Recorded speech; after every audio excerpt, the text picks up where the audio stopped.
Hello, viewers, to our next episode of the Broke Talk Show, sponsored by Chartered Buying, and I'll be your host for today. My name is Faiq. We were in Dubai in our previous event, and today we have moved to London. And why we are trying to do that is to make sure that we try to bring in global expertise, best in class procurement experts. I'm excited to be joined by a highly accomplished procurement expert who has worked in leading organizations and transformed many procurement functions through his consulting experience, Mr. Rich Sains.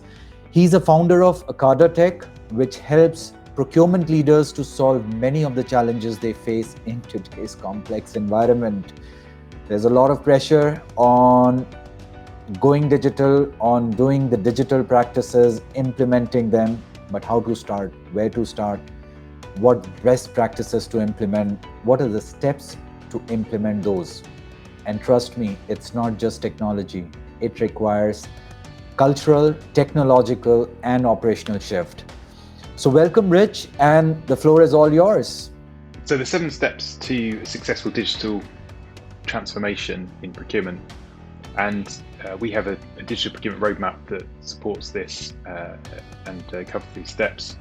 But number 1 is define your strategy. So think about the specific goals and objectives that you're looking to achieve through your digital transformation.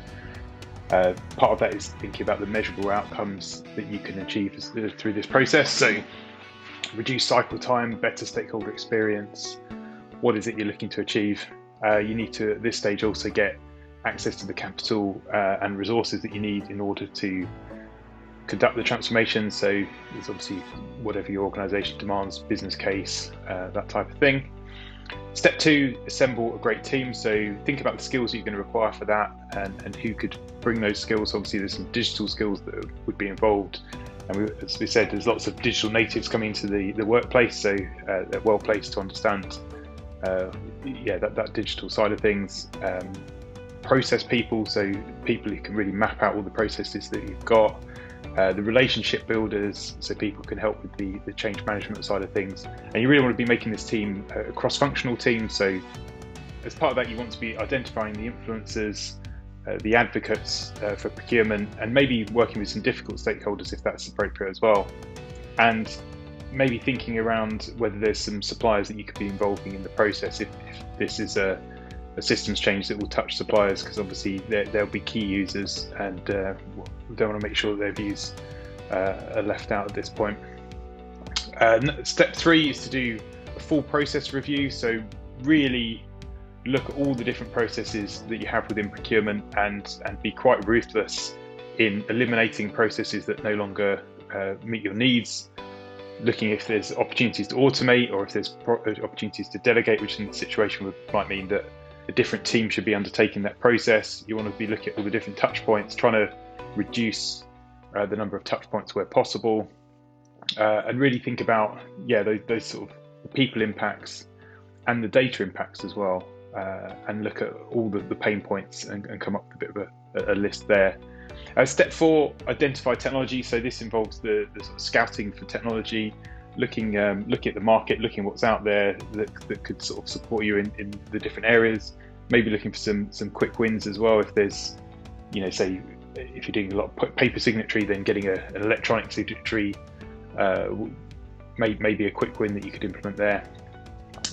Step 5 is the building your implementation plan. So that's looking for there's some proof of values that you could be running to accelerate the process and to get some learnings very quickly. Ideally, your implementation plan covers you over a number of years. You don't really want it to be that you're doing a one-off process. This should be sort of continual involvement, continual evolution.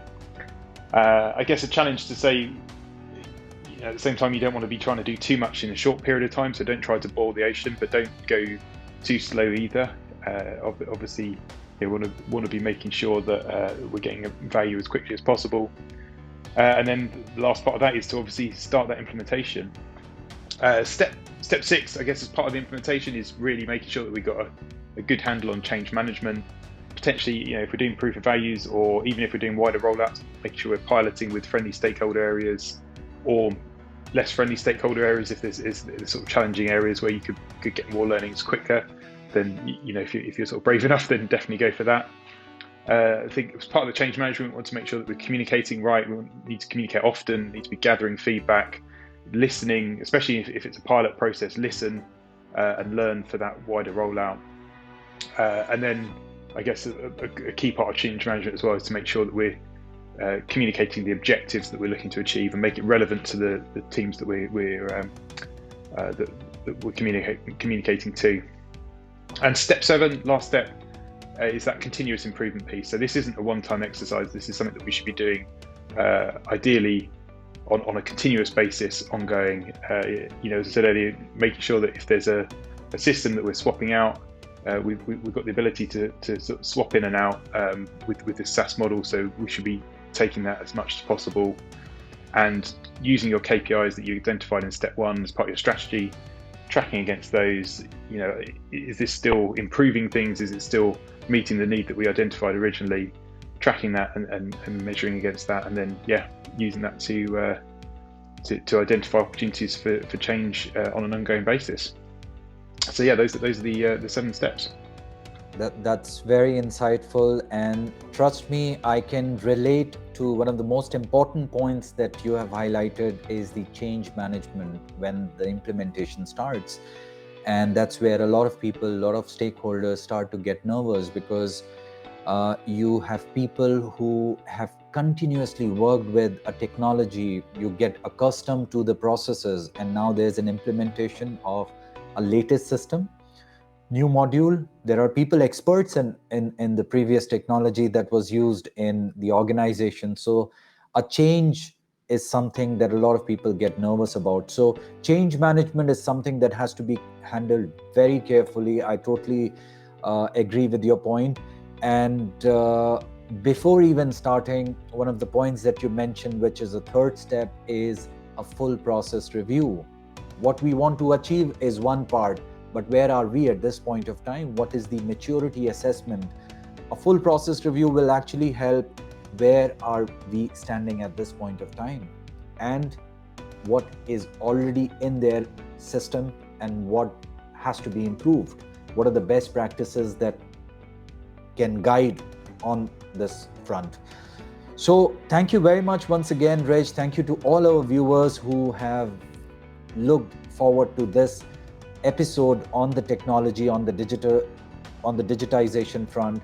And we hope you like the show, and we're looking forward to bring many more best practices, things that are happening globally at this point of time in procurement through the Pro Talk show.